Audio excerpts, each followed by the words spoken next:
今はコロナの影響で海外旅行に簡単に行くことはできませんけれど、あと少ししたら行けるようになるかなと思いますが、そこで今回は2019年に行ったアメリカのシアトルとポートランドに行った時の撮った写真を紹介しながら、その時の様子を紹介したいと思います。今後海外旅行に行けるようになった時に参考にしていただければと思います。その頃は動画を撮影するっていう発想はなかったので写真しかありませんけれど、最後まで見ていただけますと幸いです。ちなみにブログの方にもまとめていますので、概要欄からリンク貼っていますので、よかったらそちらもご覧ください。8月のお盆前でしたけれど、羽田空港から出発しました。この頃は空港も賑やかでした。で、ちょっと先ほど出ましたけれど、ちょうどひまわりが飾ってあって夏らしい雰囲気でした。早めに着きまして時間がありましたので、展望デッキから飛行機を眺めたりしました。で、出発は夜の10時ぐらいの便だったんですけれど、かなり早く空港に着いて空港の中でいろいろ楽しんでいました。この日の晩ご飯は、国際線の制限エリアに入ってから肉うどんを食べました。こちらがこれから乗る飛行機です。今回は ANA でカナダのバンクーバー経由でシアトルまで行きました。まずはカナダに向かうことになります。で、飛行機に乗り換えまして、まずはウェルカムドリンクといいますか、おつまみとワインを飲みました。睡眠の質はさておき、時差ボケを軽くするために、お酒の力で形だけでも眠っておこうという狙いです。で、次に機内食が出ましたが、牛すき焼き丼って書いています。ちなみにちょっと写真の撮り方が中途半端で、なぜか蓋を開けた写真がありませんでした。で、ご飯を食べたら、あとはひたすら眠ります。気がつけば朝になっていまして、間もなくカナダに到着するという時間でした。所要時間は8時間半ぐらいですので、それほど遠くはなかったかなという印象です。到着前の軽食はサンドイッチでした。で、慌ただしく朝食をとると、間もなくバンクーバーに到着です。眼下に海があって山があって、その間に街があるというような様子が見えます。環境が良さそうなので、いつかは行ってみたいなというふうに思いました。で、バンクーバーに到着したら、そこからシアトル行きの飛行機に乗り換えるんですけれど、カナダには入国せずに、ここでアメリカに直接入国するという形になります。で、ここの入国審査でどうも荷物の通関が終わるのを待たされるようで、そこまでは待機してないといけないんですけれど、自分の名前が出てくるまで結構待たされまして、いつになるのかなというふうにちょっと不安になりました。そんなこんなで乗り換え時間がだいぶ減ってしまいまして、バンクーバーではお土産屋さんをぐるっと見て回るぐらいの時間しかありませんでした。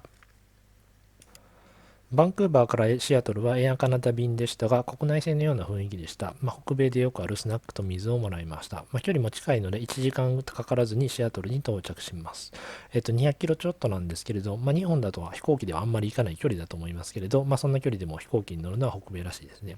で、シアトルタコマ空港からはシャトルエクスプレスという乗り合いタクシーみたいなものでダウンタウンに向かいました。で、この日はハイアットリージェンシーダウンタウンシアトルに宿泊しました。で、オープンしてから日が浅かったので、綺麗でしたし、素泊まりだったんですけれど、オープン記念割引みたいなプランで結構安く泊まれまして、ホテルの部屋には K カップのコーヒーマシンもこういう風に置いてありますけど、そのコーヒーがスターバックスのものだったのはシアトルらしいのかなというふうに思いました。で、夜はホテルの近くのブルーエーカーシーフードというレストランでフィッシュ&チップスを食べました。フライがいろいろ乗ってますけれど、これだけでも結構ボリュームがありました。高級感もあって雰囲気は良かったんですけれど、残念ながらこの店は閉店してしまったみたいです。というわけで1日目が終わりまして、ホテルでぐっすり眠りました。2日目はシアトル市内を観光しました。シアトル自体はそれなりに歴史のある街ですけれど、歩いている人とかを見ても雰囲気が若くて活気があるように感じました。市内はコンパクトですし、電車やバスなども走っているので、歩いて回ることができるのがいいところだと思います。で、まずはモノレールに乗りました。ダウンタウンのウエストレイクセンターっていうところからシアトルセンターまで一駅を結ぶ路線です。で、丸みを帯びたデザインが昔の近未来感があっていいかなと思います。ここで向かったのがシアトルを代表するランドマークスペースニードルです。モノレールとスペースニードルがセットになって、なんか近未来都市っていう感じがしますよね。で、まずはここの展望台に上がりました。高さは184メートルでシアトル市内が一望できます。こうやって見るとシアトルの街自体はそれほど大きいっていうわけではないですけれど、高層ビルがとても多くあるように見えます。そして右奥の方にかすかに見える山、あれがマウントレーニアです。この展望台からの写真があまり写真写りが良くないんですけれど、全部ガラス張りになってるからなんですよね。で、10年以上前にも来たことがあったんですけれど、その頃はガラス張りではなかったので、安全対策なので仕方がないとは思いますけれど、この写真を撮るにはちょっと向いていませんでした。で、次はチフリーガーデン&グラスというガラスアートの美術館に行きました。これはスペースニードルのすぐそばにあります。外は植木や花とガラスアートが組み合わさって飾られています。そして中に入るとガラスを使った細やかな造形のアート作品がたくさん展示されているというような美術館です。ちなみにここのミュージアムショップでイラストの入った T シャツを買いました。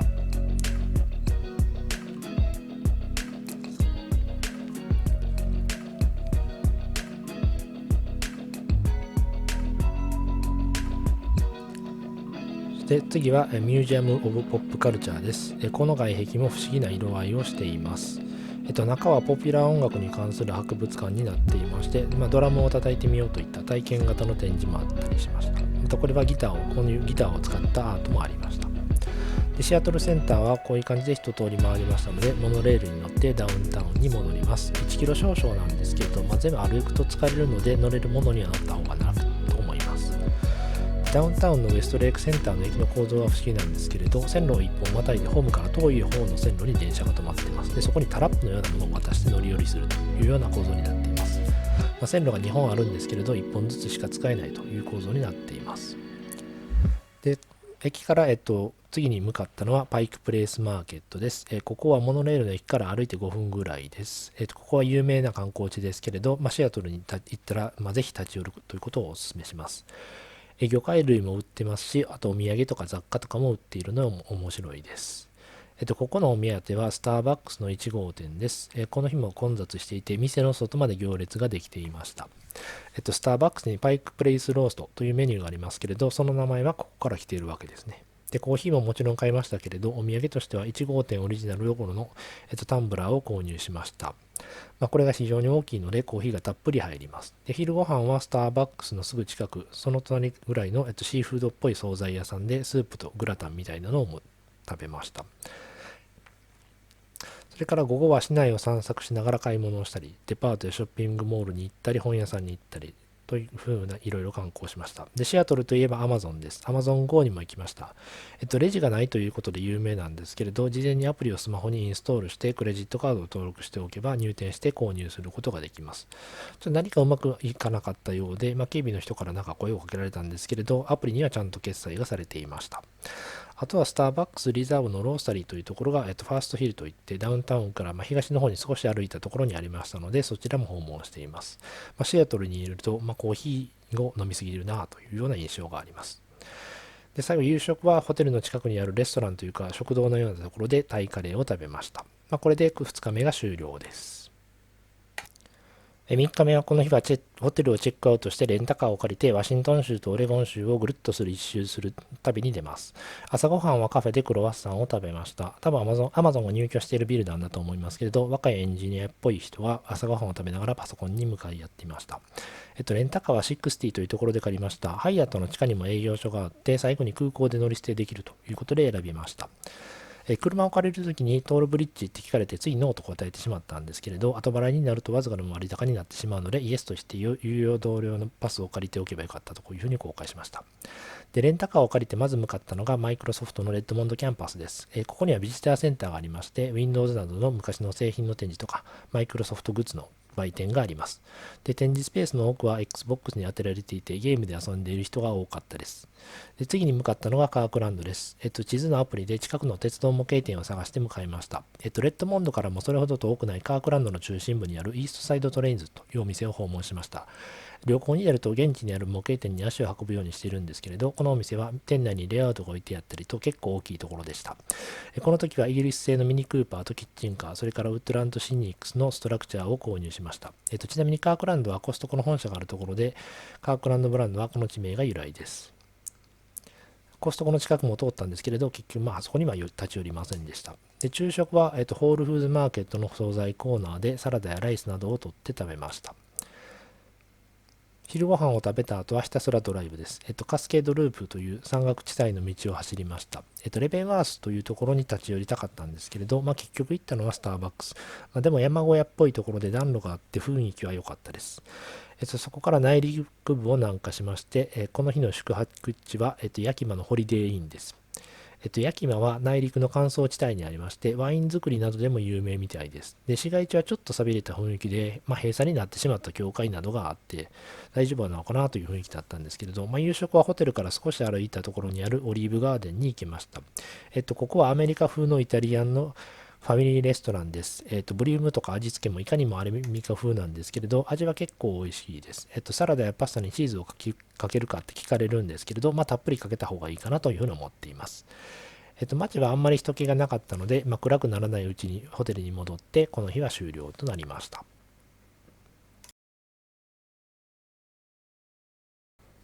4日目です。ヤキマの朝焼けです。今日はここからさらに南に進んで、ヤカマインディアン居留地を通ってコロンビア川峡谷へと進みます。朝食はホテルのレストランでワッフルプレートを食べました。ワッフルにフルーツと生クリームがついていて適度なボリュームでした。ヤキマは乾燥地帯でして、荒涼とした山というか、丘陵地帯に囲まれています。で、まず最初に、ヤキマ市内のスーパーに立ち寄りました。ウォルマートにはいろいろなものが売っていますが、この店は特に品揃えが良くって、店先ではバーベキューコンロが売っていました。それから、ターゲットの方にも行きまして、袋詰めのチョコレートをお土産として買いました。このカートが赤いので、これがターゲットので撮った写真ということが分かるかと思います。それからヤキマから、US97 号線を南に進んで、やがてほとんど人が住んでいないような乾燥した山岳地帯をどんどん登っていきます。で、峠を越えてしばらく進むと広大な川が見えてきました。で、これがコロンビア川峡谷です。コロンビア川の右岸を進んでそろそろ休憩できるところないかなと考えてフラッと立ち寄ったのがメアリー美術館でした。こういう綺麗な建物が川を見下ろす高台に立っています。高台というか川ははるか下なんですよね。で、とにかく見晴らしが良いところでした。で、館内に入りますが、入館料は大人が12ドルです。この美術館ですけれど、もともとはサム・ヒルさんの住居として1914年に建てられた豪邸だったそうです。で、ルーマニアのメアリー女王の家具や調度品のコレクションだったり、チェスの駒などがコレクションされていたりします。で、ロダンの彫刻作品もありまして、考える人であったりですね、こういうのは本来ブロンズ製なんですけれど、ここには、石膏製のものが展示されています。それからイブという作品も展示されています。また北米先住民に関するコーナーもありまして、手編みのカゴだったりが展示されていたりします。ここには穀物などを入れてたんでしょうかね。で、それから衣類だったりっていうのも展示されてるんですけれど、結構色鮮やかなものが展示されています。で、いろんな地域の、先住民の方の展示がありました。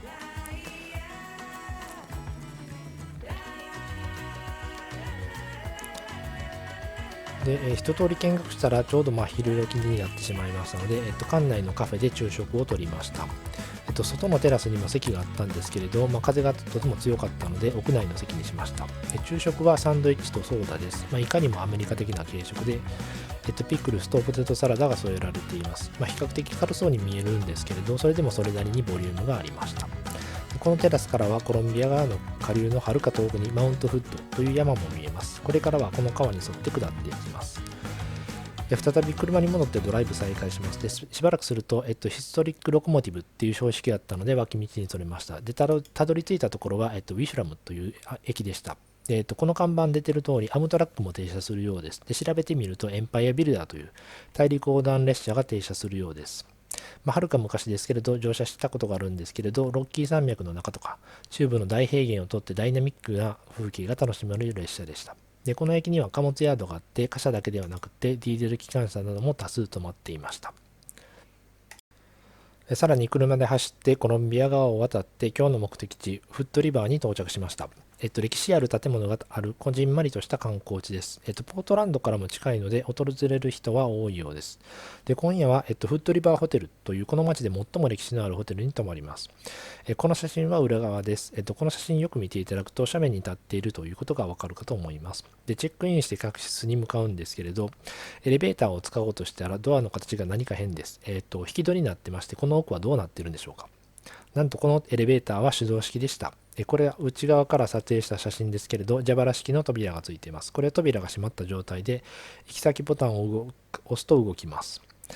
とてもレトロな作りになっています。で、インテリアも歴史の感じながらも趣がありますし、ところどころに写真とか絵画が飾ってあったりします。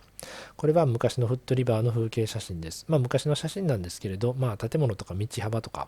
山の稜線とかはあんまり現在と変わらないと思います。で、客室はこういう部屋だったんですけれど、入った時びっくりしたんですけれど、最初は不気味な絵だと思ったんですけれど、よくよく見るとリンゴの収穫をした時に記念に描いたようで、描かれている人の表情を洗ってました。それから客室にはワインが赤と白1本ずつ備え付けてありました。1本22ドルと結構しますけれど、ワインカントリーらしいサービスだと思いました。さすがに一晩で1本開けることはできないので、ここでは飲まずに町のワインバーで飲みました。ここから、フットリバーの街を散策していきました。観光地らしく雑貨のお店があったり、ワインバーやビールの醸造所などがありました。それからこちらはマウントフットレールロードの駅です。コロンビア川の川沿いを走る観光鉄道です。で、この時は運転してなかったようで、列車が駅に止まったままで人は誰もいませんでした。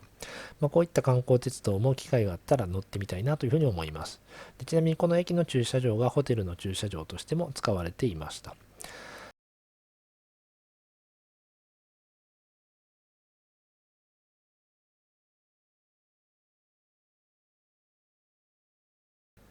次にコロンビア川の方を散策してみます。こちらはコロンビア川に流れ込む支流のようです。奥の方に見えるのがコロンビア川です。この先は公園になっていまして、外輪船の推進に使われていたパドルがモニュメントとして展示されていったり、それからコロンビア川を中心に活躍していたヘンダーソン号っていう蒸気船の記憶が、記されていたりというような、いろんなモニュメントが展示されていました。それから、日本から移住した方の可否がありました。まだ新しいもののようです。朝日さすコロンビア川を向いつ見ていくタグボート日本船が見るというふうに記されています。それから、こちらは船に使われていた金だというふうに思われます。また、コロンビア川の、景色を描いた風景画も展示されていました。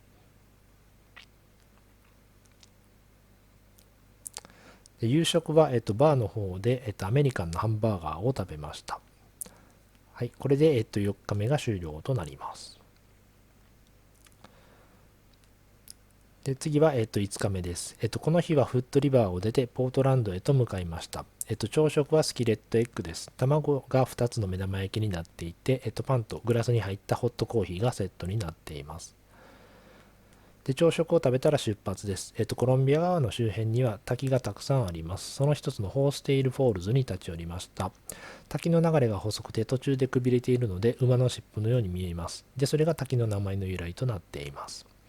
で、フットリバーからポートランドは1時間少々で行くことができます。で、この日向かったのは、ポートランドの郊外の南の方にあるウッドバーンプレミアムアウトレットです。で、このアウトレットモールは、ポートランドの郊外の最大のモールです。このモールには、服とか雑貨とかいろんなお店が入っています。ただ一つ難点がありまして、食事の選択肢が少ないというところがありまして、そういうわけで昼食はタイ料理のファーストフードを食べました。パッタイとあとはソーダをつけて、味はなかなか美味しかったです。アジアンフードはあまり外れることは少ないかなというふうに思います。その後はドライブしながら、いくつかのお店をショッピングして回りました。で、次は夕食の紹介になるんですけれど、この日はトレーダー・ジョーズで購入した冷凍のフライドライスをホテルの電子レンジで温めて食べました。枝豆とかひじきが入った和風の混ぜご飯のようなものです。アメリカで日本食が恋しくなった時に手軽に食べられるんでおすすめの一つです。で、この時は食器がなかったので開封してそのまま食べました。使い捨ての食器を持っていくというかもしれませんね。で、あとはヨーグルトとかオレンジジュースをサイドメニューとしました。で、次は6日目です。この日はとんでもないことが起きました。まずは朝食ですけれど、ホテルの近くのデニーズに行きました。メニューはフレンチトーストとベーコンエッグです。パンケーキだけでも、食パンが2枚分ありますので、量は結構多いですね。で、コーヒーはこういうふうに大きいマグカップに入ってますし、日本のデニーズとは似ても似つかうアメリカンダイナーっていう雰囲気です。で、ホテルはダウンタウンからウィラメット川を渡ったコンベンションセンターの近くだったのですけれど、朝食を食べて電車に乗ってダウンタウンに向かいました。最初に向かったのは、パウエルズブックストアっていう世界最大の独立系書店と言われている本屋さんです。この本屋、とても広いだけではなくて、新しい本と中古の本が一緒に置いてあります。で、面積が広いので、どこに行くか把握するだけでも結構苦労するんじゃないかなと思いました。本屋の次はバスに乗ってワシントンパークへ向かいました。乗った路線はそんなに治安が悪いという雰囲気ではなかったです。で、ワシントンパークのアクセスとしてはマイナーなルートを選んでしまったみたいです。で、ここには日本庭園があります。で、こちらには石灯籠とか植木が植わっていたりします。それから、綺麗な、石庭があります。さざ波が綺麗にできていますので、きちんと整備されているようですね。で、反対側は日本風の建物がありまして、これだけ見てると、なんか日本に来たような雰囲気が非常に強く感じました。あとは石の塔、石塔があったりして、これも雰囲気がいいものだというふうに思います。で、池には鯉が泳いでたりというふうに、いかにも日本というような雰囲気でした。それからこちらは何気ない写真ですけれど、地面には苔が生えていまして、これもよく見ると結構綺麗です。で、日本庭園を一通り回った後は、うまみカフェというカフェでお茶とカステラを食べて休憩しました。それから、ちょうどお盆の時期でしたので、会場ではお盆フェスティバルというお祭りが開催されていました。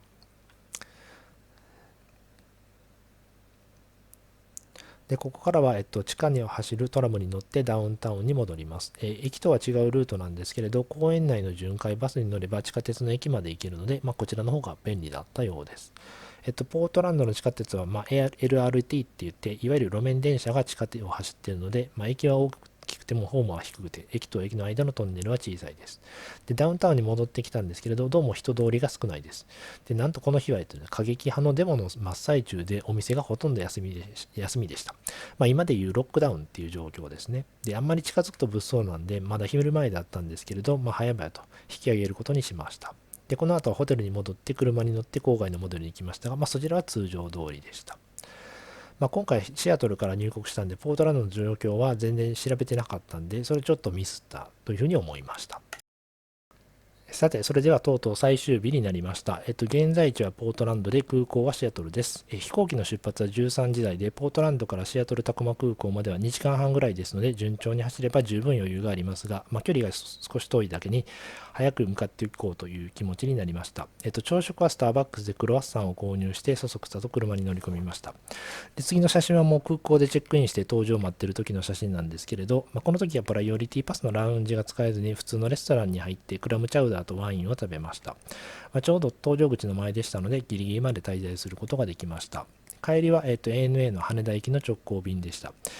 機内食はビーフのメニューなんですけれど、丸くて短い人参の形とかヨーグルトがいかにもアメリカの食事ですね。それから2つ目の写真は2色目ですけれど、なぜか蓋を取ったまま、蓋をしたままの写真しかなくって、中身が何だったかは分かりません。というわけで羽田空港に到着しまして、この時は任天堂のキャラが出迎えてくれました。いろんな言語でウェルカムと書いてある中に、日本語だけはお帰りなさいと書いてあるのはホッとしますね。で、羽田について最後はディーン&デルーカのカフェでホッと一息をつきました。というわけで今回の旅行記はこれで終わりになります。最後までご視聴くださいましてありがとうございました。また今後旅行に行くことがあれば動画として撮影できればと思いますので、チャンネル登録よろしくお願いいたします。